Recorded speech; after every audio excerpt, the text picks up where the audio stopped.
Bonjour à tous. C'est un privilège pour moi que de pouvoir être devant vous et de pouvoir partager la parole de Dieu. Et c'est un privilège aussi de pouvoir l'entendre et de pouvoir être encouragé ce matin par notre Dieu qui veut parler. Et ce matin, nous sommes donc dans la période estivale. Nous ne suivons pas de série particulière avec l'Église, mais nous parcourons des psaumes. Comme la semaine dernière, nous avons pu lire le psaume 107. Et aujourd'hui, je vous invite à la lecture du psaume 46. Donc le psaume 46, dans vos Bibles, si vous voulez en prendre une à l'arrière, c'est possible. Le psaume 46, je n'ai pas la page, si quelqu'un veut la donner. Merci. Combien 383 dans les Bibles blanches de l'Église. Merci Florian. Lisons donc ce psaume, le psaume 46. Au chef de chœur des descendants de Corée, pour soprano, chant. Dieu est pour nous un refuge et un appui, un secours toujours présent dans la détresse. C'est pourquoi nous sommes sans crainte quand la terre est bouleversée, quand les montagnes sont ébranlées au cœur des mers, et que les flots de la mer mugissent, écument, se soulèvent jusqu'à faire trembler les montagnes. Les bras d'un fleuve réjouissent la ville de Dieu, et le sanctuaire des demeures du Très-Haut. Dieu est au milieu d'elle, elle n'est pas ébranlée. Dieu la secourt dès le point du jour, des nations s'agitent, des royaumes sont ébranlés, il fait entendre sa voix et la terre tombe en défaillance. L'Éternel, le Maître de l'univers, est avec nous. Le Dieu de Jacob est une forteresse pour nous. Venez, contemplez ce que l'Éternel a fait, les actes dévastateurs qu'il a accomplis sur la terre.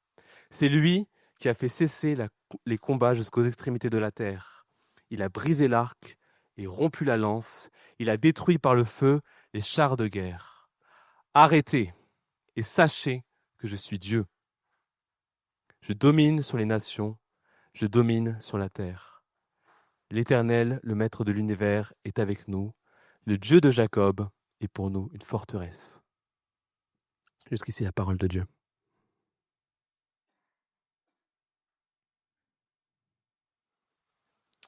« 1989. Un mur s'ébranle en plein Berlin, mettant fin à des décennies de guerre froide. Septembre 2001. L'Occident invincible est frappé en plein cœur à New York. 2008. La crise financière frappe les banques les plus réputées et des pays entiers avec elle. 2020. Le monde se confine sous la menace d'un virus meurtrier. Il n'a pas fallu remonter bien loin dans l'histoire pour constater que nous vivons dans un monde qui peut s'ébranler facilement. Ce qui paraît le plus solide, un État, un mode de vie, une civilisation, une institution peut s'écrouler devant nos yeux très rapidement.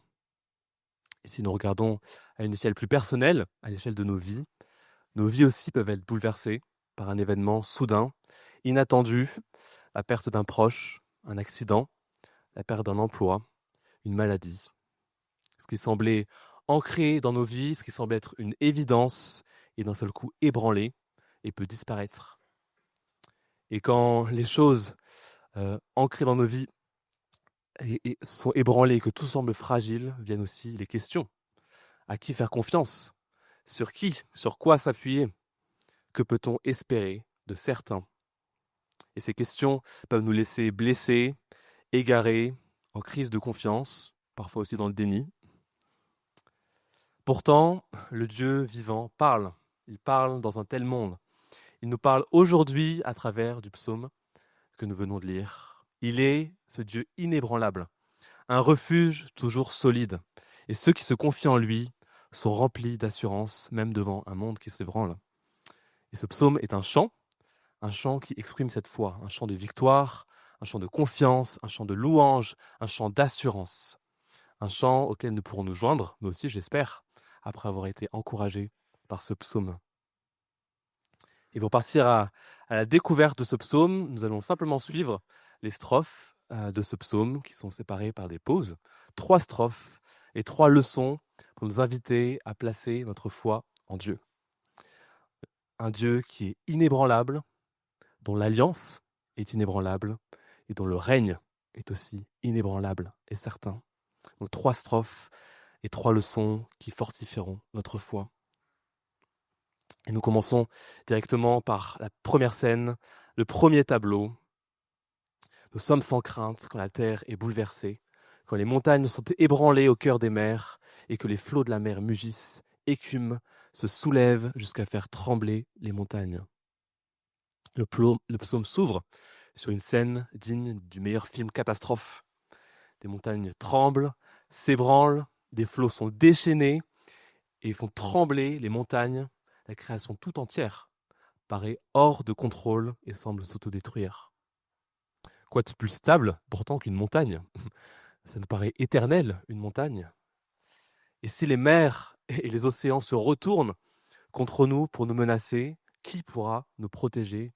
Qui pourra où trouver un refuge?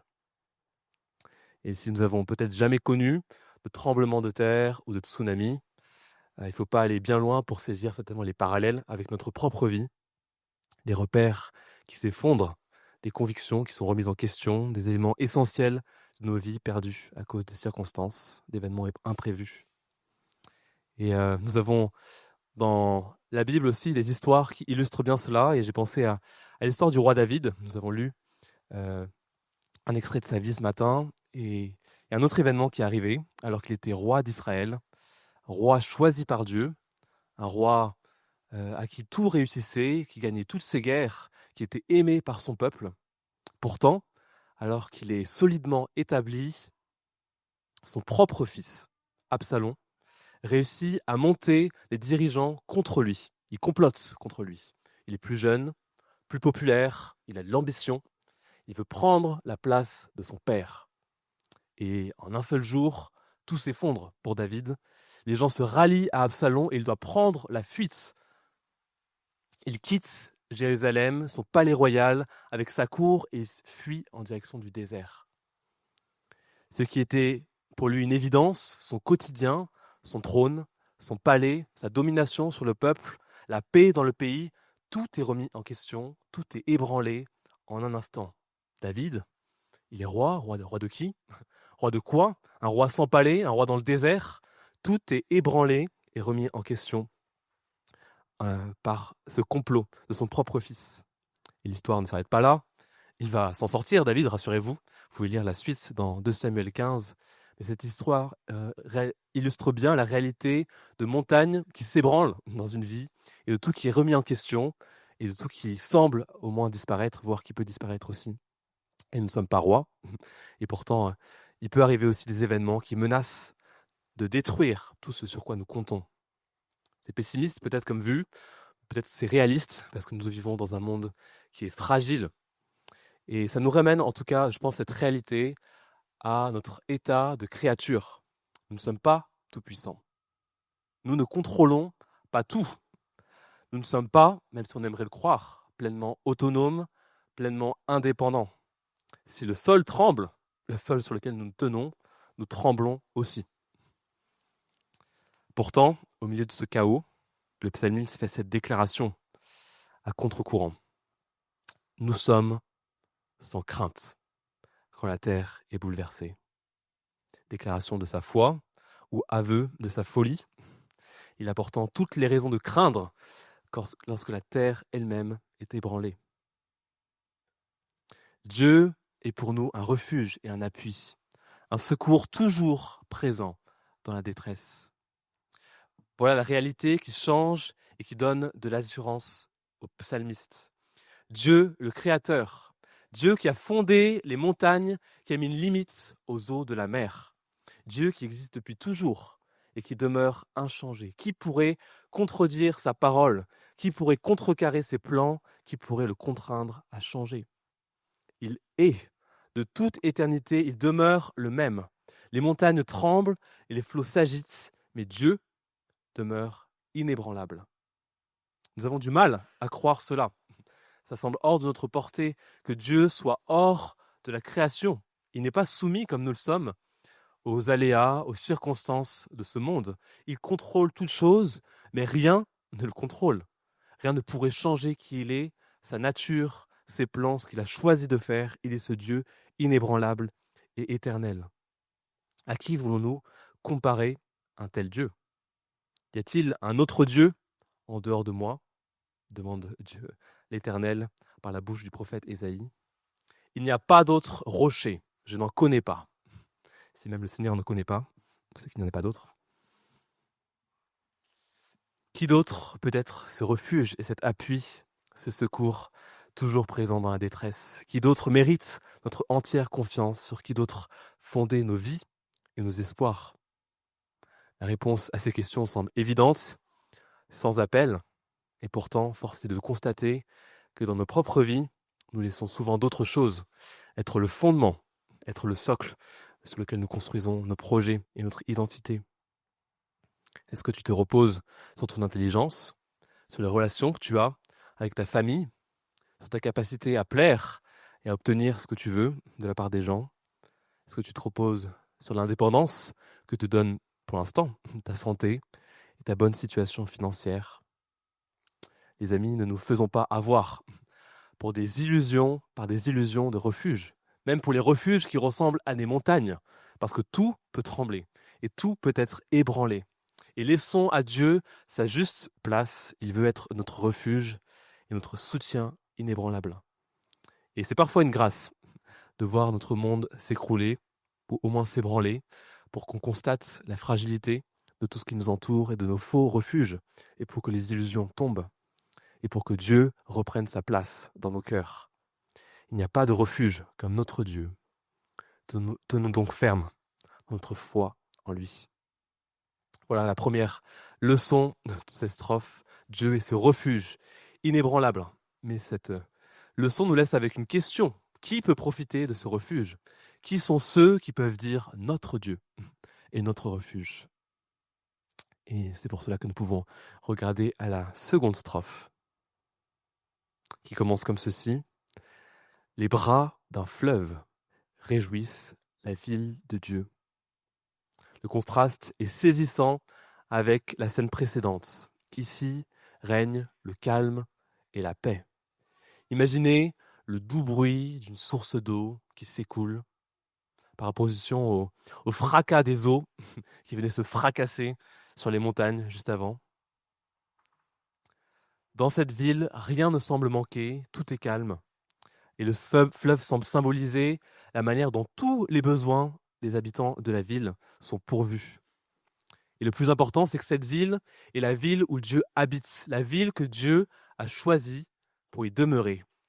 Et ses habitants sont ceux à qui il a donné le privilège de sa propre présence. C'est lui qui les protège et qui vient à leur secours dès le point du jour. Et la paix qui règne dans cette ville est d'autant plus frappante que autour de cette ville, c'est l'agitation qui règne. Les nations s'agitent, les royaumes s'ébranlent, ils construisent un jour et le lendemain, ils détruisent tout. Ils luttent entre eux et ne trouvent pas la paix. Comme dans le tableau précédent, le message est clair. Dieu est le seul refuge au milieu du chaos. C'est seulement dans sa présence, là où il habite, que la paix peut régner et qu'on peut être inébranlable. On se pose encore la question, qui peut entrer dans cette ville? Qui sont ses habitants assez privilégiés pour pouvoir profiter de la présence du Très-Haut? Ce qui est sûr, c'est que le psalmiste en fait partie, comme en témoigne le refrain de ce psaume. L'Éternel, le Maître de l'univers, est avec nous. Le Dieu de Jacob est une forteresse pour nous. Dieu avec nous, Dieu pour nous. Quelle assurance, aucune trace de doute dans les paroles du psalmiste. Il le croit, il en est certain, Dieu est en sa faveur, il est son Dieu. Et la raison de son assurance, on peut le lire aussi dans ce refrain, dans les noms qu'il donne à Dieu. Regardez bien.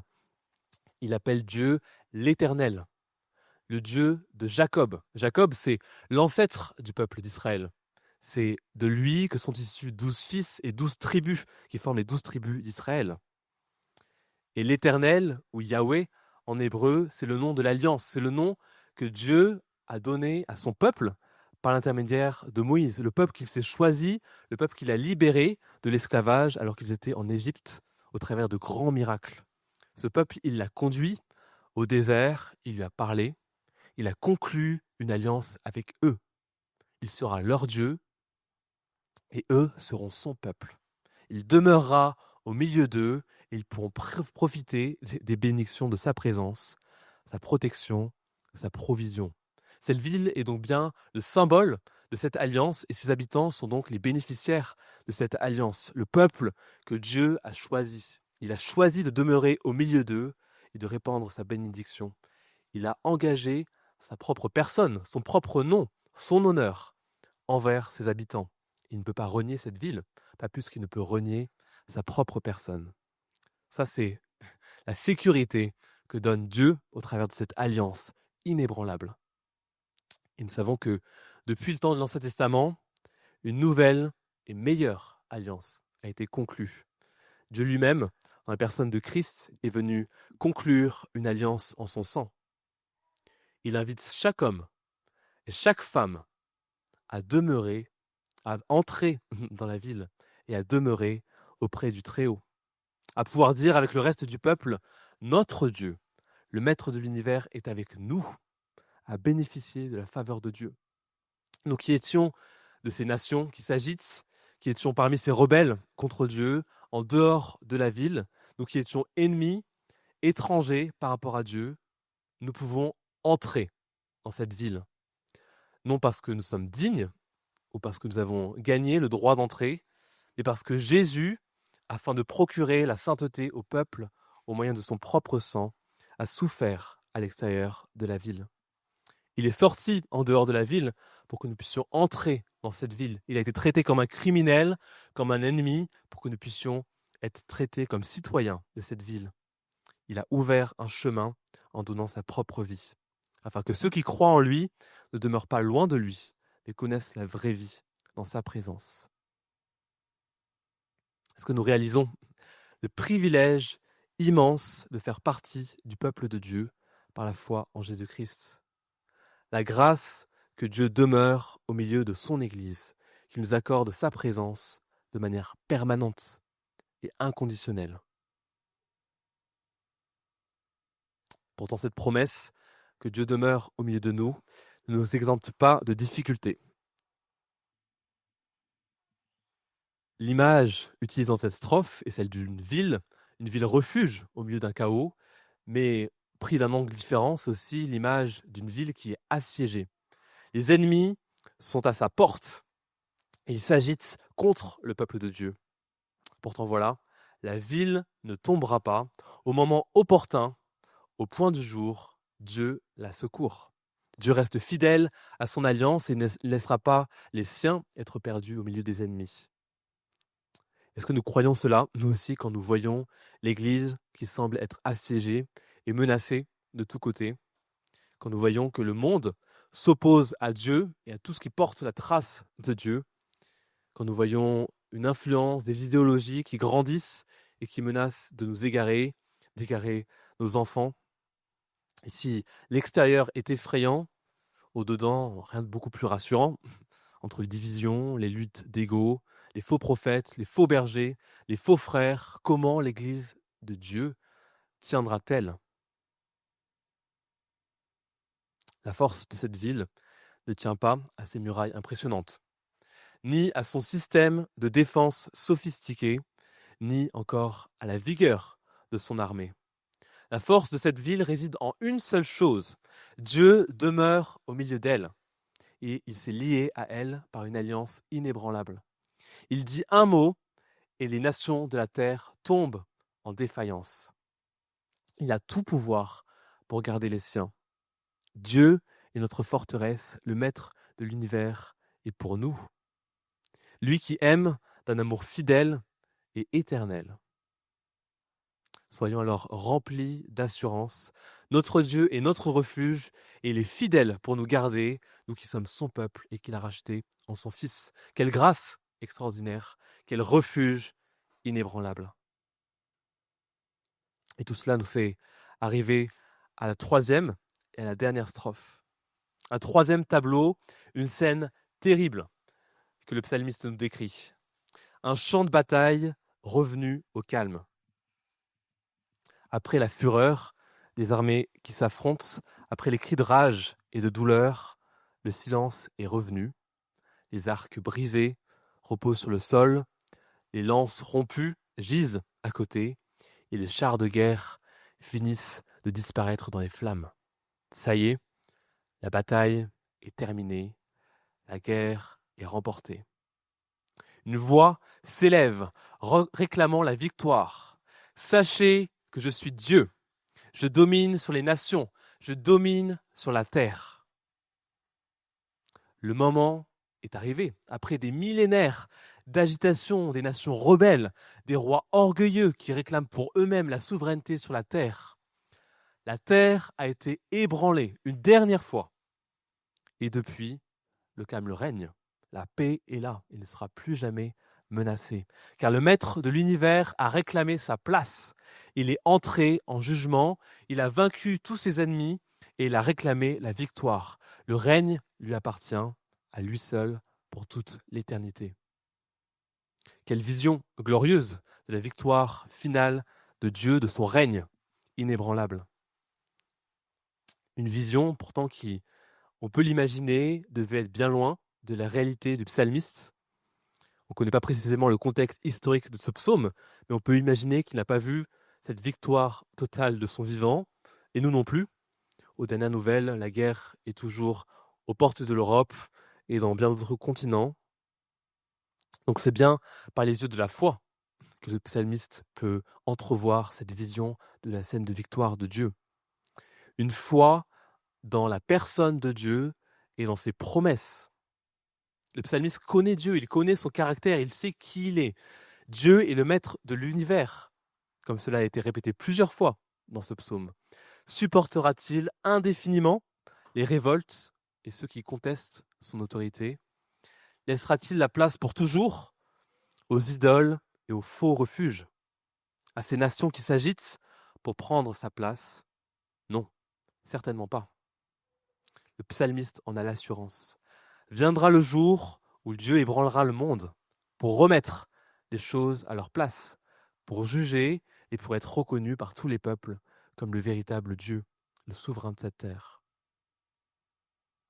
Et face à cette glorieuse scène de fin, une invitation est lancée, et nous est lancée. Venez contempler ce que l'Éternel a fait, les actes dévastateurs qu'il a accomplis sur la terre. Nous pouvons contempler, en anticipant ce que l'Éternel va faire et la manière dont il va établir son règne pour toute l'éternité. Nous connaissons déjà la fin de l'histoire. La fin de l'histoire avec un grand H, la fin, le dénouement du monde et de ce qui va arriver. Quoi qu'il arrive, nous savons que toute chose arrive et concourt à cette conclusion. Dieu qui règne et Dieu qui est reconnu comme le seul vrai Dieu, comme le souverain de la terre. Et pour nous qui sommes chrétiens, qui vivons après le passage de Jésus, cet appel à contempler les actes de Dieu nous invite aussi à regarder en arrière, aux actes dévastateurs accomplis il y a 2000 ans. Le tombeau vide, la victoire nette sur la mort, sur le péché. Christ qui est déjà victorieux, qui a écrasé la tête de Satan. La mort a été engloutie dans la victoire. Mort, où est ton aiguillon? Enfer, où est ta victoire? L'arc et la lance du péché et de la mort sont brisés, leurs armées sont défaites. Car Christ n'est pas resté dans le tombeau, mais il est ressuscité. Voilà notre Dieu, voilà son plan, voilà le dénouement qu'il a prévu, là où il mène l'histoire vers sa victoire, vers l'établissement de son règne. Il a déjà remporté la bataille décisive grâce à la victoire de Christ à la croix. C'est aussi pourquoi Dieu l'a élevé à la plus haute place et lui a donné le nom qui est au-dessus de tout nom, afin qu'au nom de Jésus, chacun plie le genou dans le ciel, sur la terre et sous la terre, que toute langue reconnaisse que Jésus-Christ est le Seigneur à la gloire de Dieu le Père. Les amis, si le monde a un tel dénouement, si au final toute chose aboutit au règne éternel de Dieu et à la soumission de tout l'univers, qu'est-ce qui nous empêche de reconnaître dès maintenant Jésus comme notre roi? Puisque son règne est certain est inébranlable, pourquoi ne pas le reconnaître comme roi, comme Dieu dès aujourd'hui? Entrons dès maintenant dans sa ville, mettons-nous sous sa protection et nous régnerons avec lui. Ne prenons pas le risque de devoir plier le genou en étant de l'autre côté de la bataille, dans le camp des vaincus et des ennemis de Dieu. Arrêtez et sachez que je suis Dieu. L'appel est lancé aussi pour toi qui es encore ennemi de Dieu. Oui, ton quotidien est chargé, les projets qui sont nombreux, mais arrête-toi et reconnais-le comme ton Dieu, car à lui seul appartient le règne et la domination. Et pour nous tous qui appartenons à ce roi qui vient, soyons fortifiés dans l'espérance de son retour, que son règne tout proche nous donne de la joie et de l'assurance dès maintenant. Nous pouvons retenir cette espérance, car celui qui a fait la promesse est fidèle. Quelle espérance inébranlable nous avons en Christ. Rappelons-nous les uns aux autres cette réalité en attendant que la foi devienne la vue. Et je conclus par rapport à ce psaume. Dans un monde fragile, changeant, imprévisible, Dieu est un puissant refuge. Dieu lui-même est inébranlable par nature et nous rend participants d'une alliance elle-même inébranlable, qui ne pourra pas renier.